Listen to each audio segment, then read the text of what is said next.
a few nights a week I sit in my bed and I literally just count my blessings. Being the first trainer to sign a sneaker deal was amazing. I just want to keep building. At the end of the day, my number one goal is just to inspire. It feels like we're in a time and space where everybody's some kind of celebrity trainer now, right? Like but people don't have the credentials, but you actually have the substance behind. So when did you decide to transition from there to doing what you're currently doing? Yeah, for sure. And to go with what you said, social media says it all the time. Twitter says it all the time. This guy doesn't know anything. What does he know? But I'm not gonna respond to everyone saying I was Division I assistant for 3 years. I was a director of player development with the New York Knicks for 4 years. I do know what I'm talking about, but I try not to get into that. That experience is everything. I think the players see that, and it makes the workouts just kind of more legit. Who's the craziest worker? Because I say this all the time, like being around certain guys, I'm like, oh, okay, like that's another level of kind of crazy where it's all the time. So I'll tell you a story. So, I've worked with KD maybe 10 to 12 times, and he's always gone super hard. Like every drill, he'll get loose and he'll be like, ready? I'm ready. Every single drill he does, he's going game speed. So after the first workout, I was like, wow, this guy is really just won a championship and he's going hard. So he comes to me one day and he's like, I want to work out with someone, but I want it to be someone that goes as hard as me. And C.J. McCollum, he the guy that wasn't really gifted too much. He just works extremely hard. So no cameras, put the divider down, and we did first one to win 15 drills. And they were going so hard, and they liked the workout. And then the next summer, KD came and he's like, see if CJ wants to do it again. And wait, who won? You can't tell me who won. You have to tell me who won. KD won one and CJ won one. All right. But it was amazing. I wish just I could have watched that again. They were going so hard. Take me through your first love with ball, like when you started to recognize that that's your passion. When I was young, I loved the game of basketball. It was all I did. I was that guy that in high school I didn't want a girlfriend. It was just basketball. It was basketball. Got to Louisville, realized I wasn't going to be an NBA player. And but I saw the way Coach Pitino lived his life. And to me, I don't care what anyone says, he raises men, he raises professionals, he raises hard workers. And I saw him do that while also kind of having his own little, style to it. And I was like, man, I would love to teach the game of basketball and drive a Lexus. But at the same time, teaching young kids to be grown men. So at first I took the coaching route, and through thanks to Coach P, I was the youngest Division I assistant in the country. I was the Puerto Rican national team assistant coach. And then him along with J.R. Smith recommended me as the director of player development with the Knicks. While I was with the Knicks, through working out with Melo and JR in the summers, we go to LA. So I would, get to know James and get to know Katie and get to know Kawhi and get to know all these guys.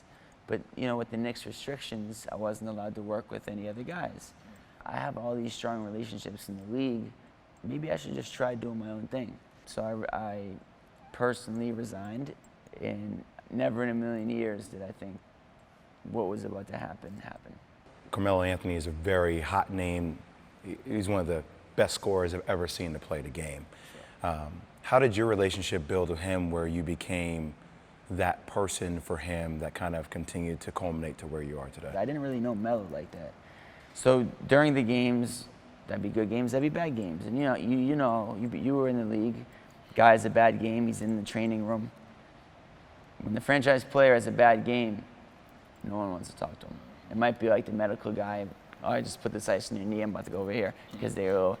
And I was just like, he's a human being, so I would sit down with him just the way we're talking, and I'd be like, how do you feel about the game? And I'd hear him out. And I think over that time, we built a relationship where he's like, this guy's here for me when things aren't going great. And that's kind of how our relationship built.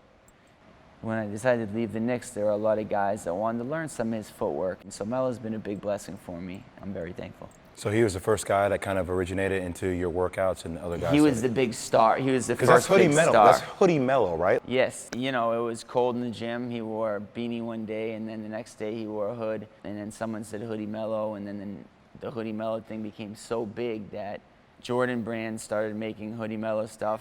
And then the next year, the NBA put hoods on the guys' warm-ups on the bench. And now, I'm not saying that the NBA took my idea, but the NBA put hoods on this stuff the following season. So I thought that was interesting. You are a trendsetter, man, and I give you a lot of credit. You know, we walk into your gym here, you see Wilson, right? You see StockX.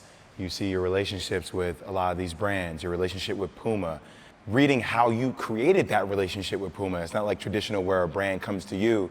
Like you're like, hey, here are the brands that I want to be involved with. So take me through this Puma deal. I was working with Rudy Gay at the NBPA. He walked in with Puma basketball shoes. I was like, what are those?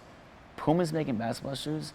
I took the picture, boom. I was like, Rudy, do you mind if I put this on my Instagram? This is really cool. Posted it on my Instagram. It went crazy.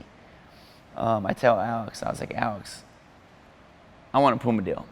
And within 6 months, Alex got it done.